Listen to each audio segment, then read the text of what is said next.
por la... Primera carta de San Pablo a los Corintios. Primera de Corintios, capítulo 1.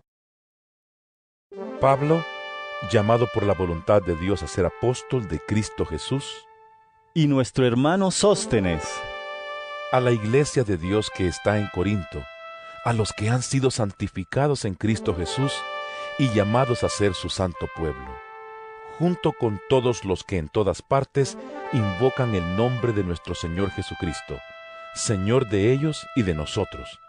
Que Dios nuestro Padre y el Señor Jesucristo les concedan gracia y paz. Siempre doy gracias a Dios por ustedes, pues Él, en Cristo Jesús, les ha dado su gracia. Unidos a Cristo, ustedes se han llenado de toda riqueza, tanto en palabra como en conocimiento. Así se ha confirmado en ustedes nuestro testimonio acerca de Cristo, de modo que no les falta ningún don espiritual mientras esperan con ansias que se manifieste nuestro Señor Jesucristo. Él los mantendrá firmes hasta el fin, para que sean irreprochables en el día de nuestro Señor Jesucristo. Fiel es Dios, quien los ha llamado a tener comunión con su Hijo Jesucristo nuestro Señor. Les suplico, hermanos, en el nombre de nuestro Señor Jesucristo, que todos vivan en armonía y que no haya divisiones entre ustedes, sino que se mantengan unidos en un mismo pensar y en un mismo propósito. Digo esto, hermanos míos, porque algunos de la familia de Cloé me han informado que hay rivalidades entre ustedes. Me refiero a que unos dicen, yo sigo a Pablo, otros afirman, yo a Apolos, otros, yo a Cefas, y otros, yo a Cristo. ¿Cómo? ¿Está dividido Cristo? ¿Acaso Pablo fue crucificado por ustedes? ¿O es que fueron bautizados en el nombre de Pablo? Gracias a Dios que no bauticé a ninguno de ustedes, excepto a Crispo y a Gayo, de modo que nadie puede decir que fue bautizado en mi nombre.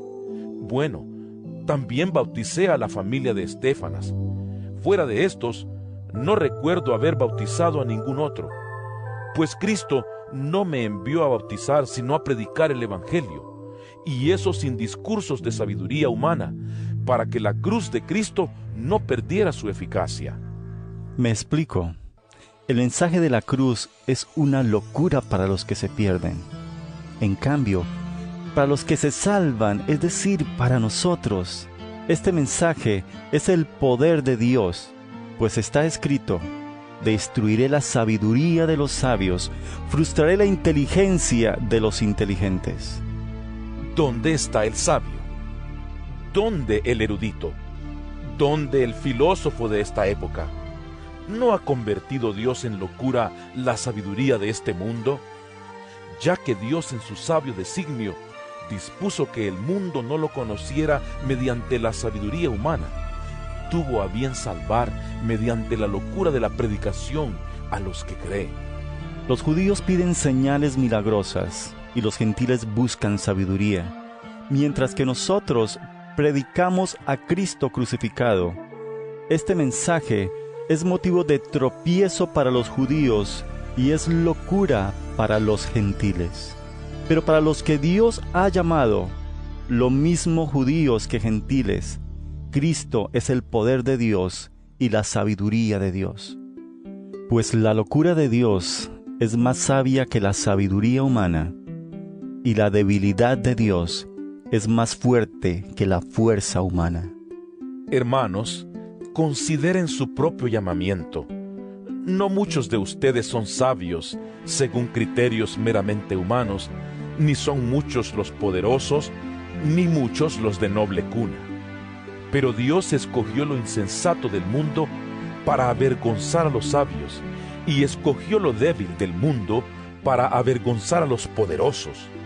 También escogió Dios lo más bajo y despreciado, y lo que no es nada, para anular lo que es, a fin de que en su presencia nadie pueda jactarse.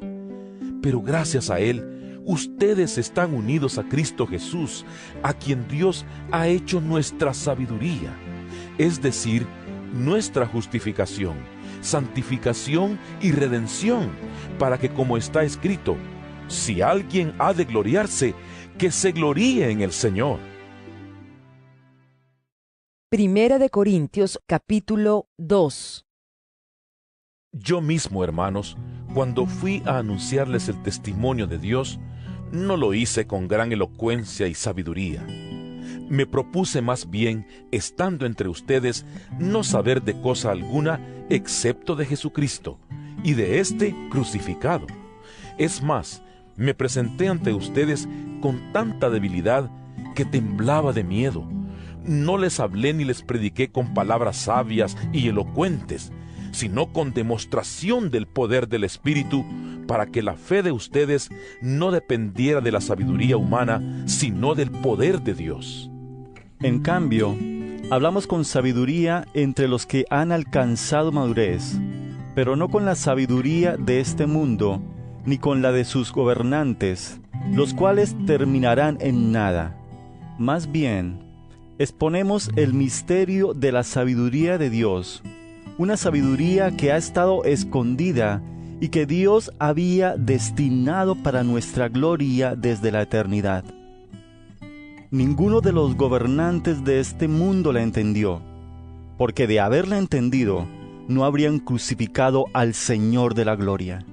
Sin embargo, como está escrito, ningún ojo ha visto, ningún oído ha escuchado, ninguna mente humana ha concebido lo que Dios ha preparado para quienes lo aman.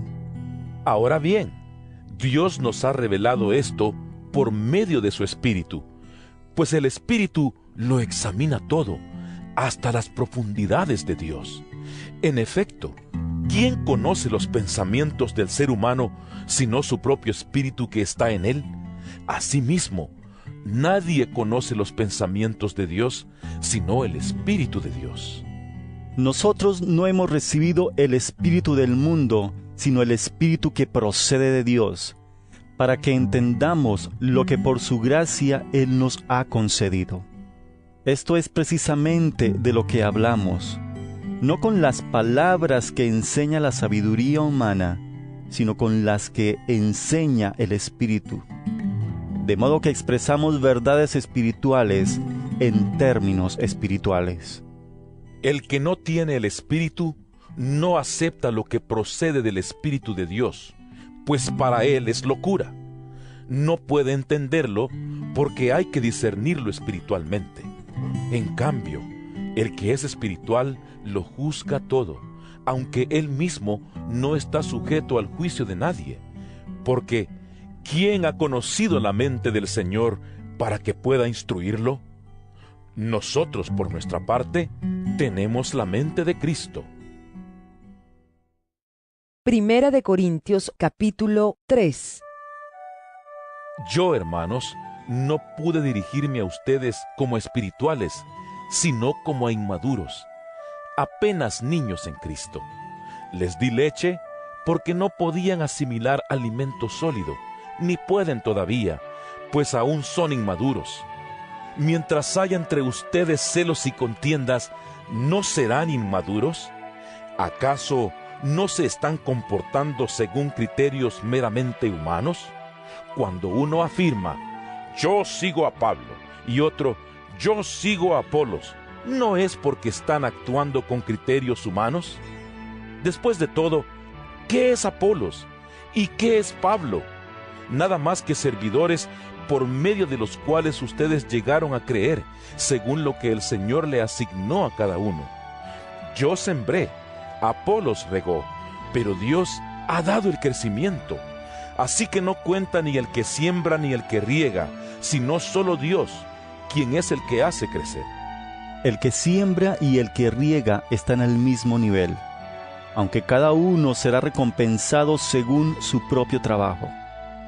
En efecto, nosotros somos colaboradores al servicio de Dios, y ustedes son el campo de cultivo de Dios, son el edificio de Dios. Según la gracia que Dios me ha dado, yo, como maestro constructor, eché los cimientos, y otro construye sobre ellos. Pero cada uno tenga cuidado de cómo construye, porque nadie puede poner un fundamento diferente del que ya está puesto, que es Jesucristo. Si alguien construye sobre este fundamento, ya sea con oro, plata y piedras preciosas, o con madera, heno y paja, su obra se mostrará tal cual es, pues el día del juicio la dejará al descubierto. El fuego la dará a conocer y pondrá a prueba la calidad del trabajo de cada uno.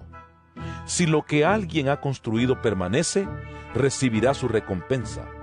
Pero si su obra es consumida por las llamas, él sufrirá pérdida. Será salvo, pero como quien pasa por el fuego. ¿No saben que ustedes son templo de Dios y que el Espíritu de Dios habita en ustedes? Si alguno destruye el templo de Dios, él mismo será destruido por Dios, porque el templo de Dios es sagrado y ustedes son ese templo. Que nadie se engañe. Si alguno de ustedes se cree sabio según las normas de esta época, hágase ignorante para así llegar a ser sabio. Porque a los ojos de Dios, la sabiduría de este mundo es locura, como está escrito. Él atrapa a los sabios en su propia astucia. Y también dice, el Señor conoce los pensamientos de los sabios y sabe que son absurdos. Por lo tanto, que nadie base su orgullo en el hombre. Al fin y al cabo, todo es de ustedes, ya sea Pablo o Apolos o Cefas o el universo o la vida o la muerte o lo presente o lo porvenir. Todo es de ustedes y ustedes son de Cristo y Cristo es de Dios. Primera de Corintios, capítulo 4.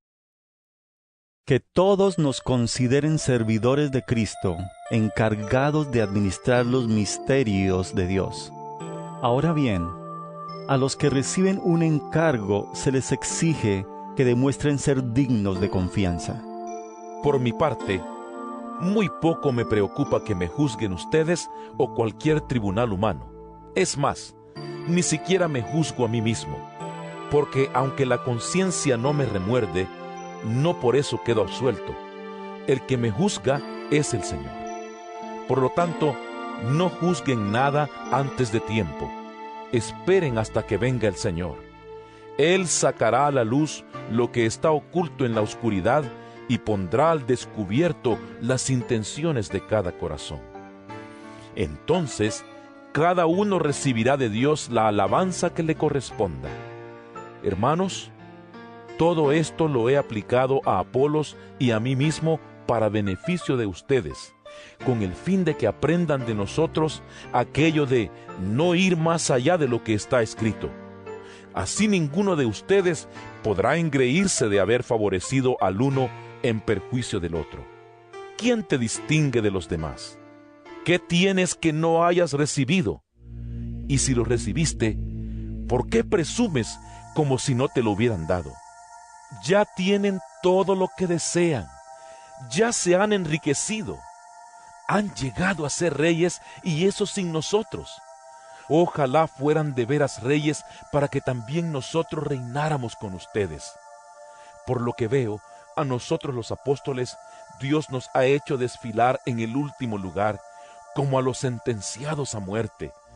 Hemos llegado a ser un espectáculo para todo el universo, tanto para los ángeles como para los hombres. Por causa de Cristo, nosotros somos los ignorantes.